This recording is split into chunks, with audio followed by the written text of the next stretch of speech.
이게 얼마인지를 확인해야 돼요. 그렇지 않은 경우는 그 계약의 효력이 단절될 수도 있어요. 통해서 내 피해를 어느 정도 이제 보전받을 수 있거든요. 이런 것들 정도 체크를 하신다고 하면 최악의 상황은 막을 수 있지 않을까. 특무법인 요한 채널에 오신 것을 환영합니다.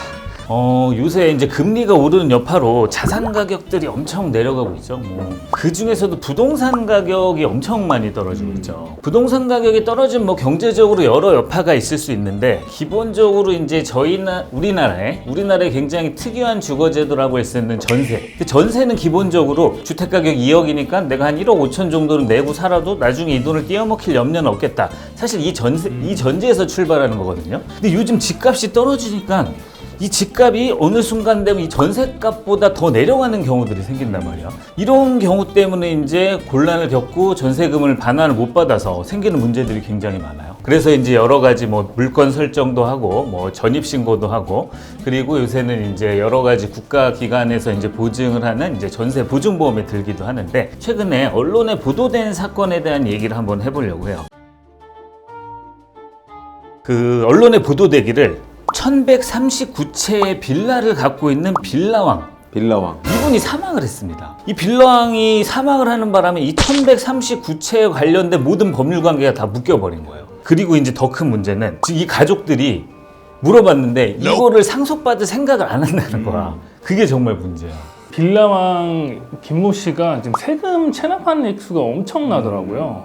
그게 이제 62억이 넘어버리니까 지금 문제는 아까 말씀해 주셨던 것처럼 묶이니까 세입자들이 전세 보증금을 받을 수가 없어서 어디 가지도 못하고 그리고 대출 이자도 계속 납입해야 되고 상환 압박도 오고 이게 심각한 문제로 지금 보통 그 전세 계약을 하면 전세금을 2억 받았다. 그럼 2억을 임차인이 나간다고 하면 빼줘야 되는 건데 이거를 갭 투자 같은 방식으로 그걸 통해서 또 다른 투자를 해서 집을 사고 그래서 새로운 세입자가 들어와야 그 돈을 내줄 수 있다. 이렇게 얘기하시는 임대인들이 많거든. 그랬을 때 1100여 세대가 물려있다 보니까 이 순차적으로 이걸 어떻게 빼줄 수 있는 거냐. 사실 이게 되게 어려운 얘기가 되는 거예요. 그렇다고 경매를 해서 받아가기에는 절차들이 되게 지난하고 지금 굉장히 큰 문제입니다. 사회적으로.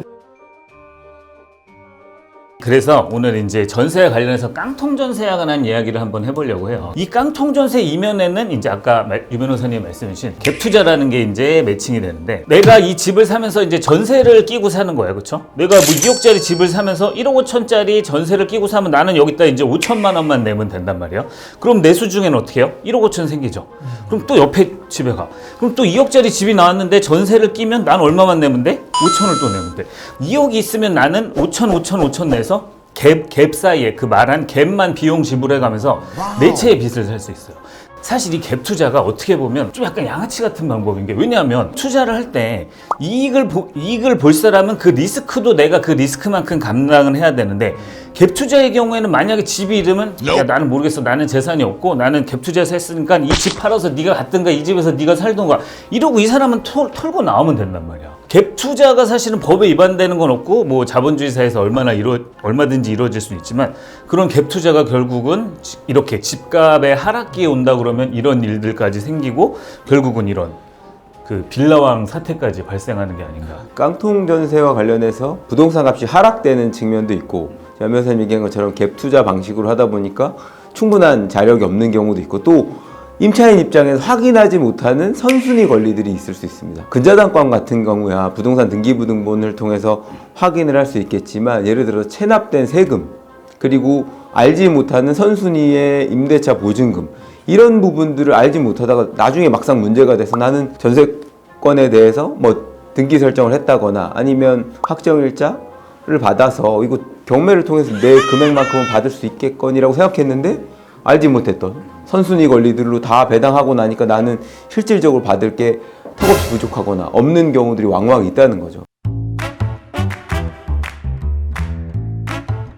우리가 이제 매매 계약이든 임대차 계약이든 하게 되면 첫 번째는 목적물의 부분이 하나 있고 또 계약의 상대방 임대인, 매도인이 권리자가 맞는지 이 부분을 확인하는 게 있잖아요. 보통 이제 우리가 등기부등본상의 이제 소유자를 임대인으로 보니까 거기 나와 있는 사람이랑 임대인의 인적사항이 같은지를 확인하게 되는데 종종 임대인이 직접 안 오고 대리인들이 오는 경우들이 있어요.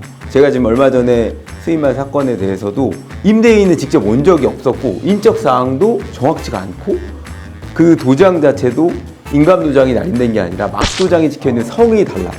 그러니까 박씨인데 방씨로 막도장이 찍혀있는 거야. 이런 경우에 사실 임대인이 찾아갔더니 나는 이런 계약 한 적이 없어 이렇게 말하면 갑자기 이 계약의 책임을 임대인한테 물릴 수가 없거든요. 그러니까 매도인 내지는 임대인이 맞는지 확인하기 위해서는 등기부등본상에 소유자로 되어 있는 사람과 그 나에게 이 물건을 파는 사람 내지는 임대인이라고 되어 있는 사람이 동일인지, 그리고 본인이 직접 나오지 않았을 때는 위임을 한 사실이 있는지를 위임장 그리고 인감증명을 통해서 확인을 해야 되고, 그리고 대금을 지급할 때는 항상 매도인 내지는 임대인의 계좌로 입금을 하는 게 안전합니다.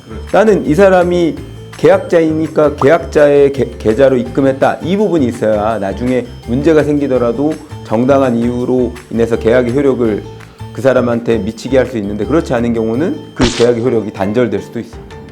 맞아요. 지금 말씀해 주신 게 제일 기본적인 체크사항이고, 뭐 하나 더 추가해서 말씀드리자고 하면 위임장을 갖고 나온 대리인이라도 거기 번호가 있으니까 대리인이 있는 자리에서 집주인한테 전화를 걸어서 이분한테 대리시킨 거 맞냐, 그리고 지금 여기 이 공인중개사님 앉아 계신데 이 공인중개사님한테 통화해서 이렇게 내놓은 거 맞냐, 이 정도 체크하는 거는 되게 좋을 것 같아요. 그리고 이제 아무래도 이제 권리관계를 확인을 다 해야죠.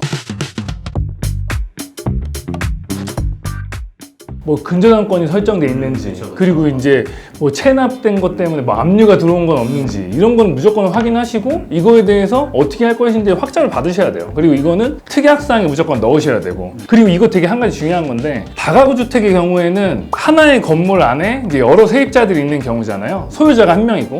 그렇기 때문에 자기가 거기 그 다가구 주택에 들어갈 때 본인보다 선순위인 전세 보증금이, 세입자들의 보증금이 총액이 얼마인지를 확인해야 돼요. 이거는 이거 중요합니다. 당연히 이걸 알려주게 되어 있어요. 임대인이나 중개사나. 그래서 이거를 확인을 안 하고 들어가시면은 큰일 날 수 있습니다. 그러면 이 확인하는 방법 어떻게 하면 좋을까요? 일단 첫 번째로는 중개 목적물 확인하는 그 서류들이 있어요. 계약을 체결하다 보면 거기에 실제 권리관계 또는 공시되지 않은 물건의 권리사항이라는 란이 있어요. 이거는 중개인이 거기에다가 구체적인 보증금 액수를 다 적게 돼 있거든요. 총액이 얼마인지. 일단 이걸 통해서 임차인은 확실히 확인하셔야 되고, 그리고 나중에 본인이 임차인으로 이제 계약을 체결하고 들어가셨을 때는 다가구 주택 전입세대 열람 및 확정일자 부여 현황 확인이라는 걸 발급받을 수 있어요, 우리가. 이걸 확인하시면은 여기에 지금 들어와 있는 세입자들이 몇 명이고 또 보증금이 얼마인지, 확정일자를 언제 부여받았는지 이런 걸 다 확인하실 수 있습니다. 이건 꼭 알아보셔야 되는 거예요. 대부분의 공인중개사분들이 좀 정직하고 성실하게 업무를 할 텐데, 가끔은 이제 그 중개대상물의 권리관계, 이 부분을 성실하게 작성하지 않고 설명하지 않는 분들이 있단 말이에요. 그래서 실제로도 그 중개대상물 그 설명 확인서에는 선순위 권리가 없다라고 했는데 실제로는 존재했을 경우에, 그런 경우에 공인중개사의 그 중개 설명 의무 위반을 이유로 손해배상 청구가 가능하고 실제로 그런 사안도 있었거든요.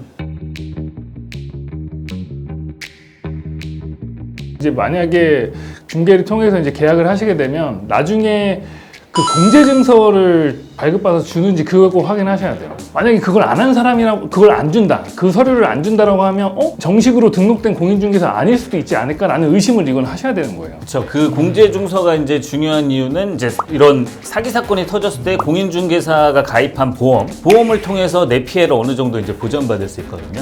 이런 것들 정도 체크를 하신다고 하면 최악의 상황은 막을 수 있지 않을까, 그런 생각이 좀 드네요. 최근에 정부에서도 이쪽에 관심을 갖고, 사실 이 빌랑 사태에서도 이제 그 원희룡 장관이 직접 나서서 여기에 대해서 코멘트를 하고, 그 이후에 뭐 정부에서 이와 관련된 뭐 법들이 발의되고 있다는데 그 내용 한번. 예, 그때 이제 최근에 그 부동산 문제가 크게 됐었을 때 국토부 장관이 그 체납에 관한 자료들을 임대인한테 요구할 수 있는 지침들을 마련했는데, 거기에 더 나아가서 전세 사기 피해 방지를 위한 3가지 법 개정안이 오늘 발의가 됐습니다. 첫 번째로는 선순위 근저당권 이런 것들은 부동산 등기부등본을 통해 확인이 가능한데, 세금 체납, 국세나 지방세의 체납 사실 자체도 부동산 등기에 이제 기재를 하도록, 그래서 등기부에 기재를 해서 사람들 열람을 통해서 확인할 수 있도록 하는 법이 하나 발의가 됐고, 두 번째로는 공인중개사법 개정안에서 공인중개사가 임대인에게 확정일자 그리고 그런 임대차 보증금에 관한 자료들을 요구할 수 있도록. 세 번째는 뭐 이제 우리 주택임대차 보호법과 관련돼서 행정적인 지원을 하도록 하는 부분인데, 아무튼 정부에서도 지금 그리고 국회에서도 이 부분을 굉장히 신경 쓰고 있는 것 같습니다. 통과될지 여부는 좀 지켜봐야 되고요. 하여간 저희가 오늘 갭 투자를 대규모로 벌인 빌라왕의 사망과 관련해서 오늘은 그걸 기하로 좀 전세와 관련된 이야기를 좀 나눠봤는데요. 저희가 일단 기본적으로 전세와 관련해서 이런 것들을 지켜야 된다, 요 얘기까지 한번 나눠봤습니다. 다음에도 저희가 주변에서 일어나는 일들을 좀 예의주시하고 있다가 여러분들이 관심을 가질 만한 사안들이 있으면 저희가 다시 함께 법률 이야기 나눠보는 시간 갖도록 하겠습니다. 오늘 여기까지 하겠습니다. 감사합니다.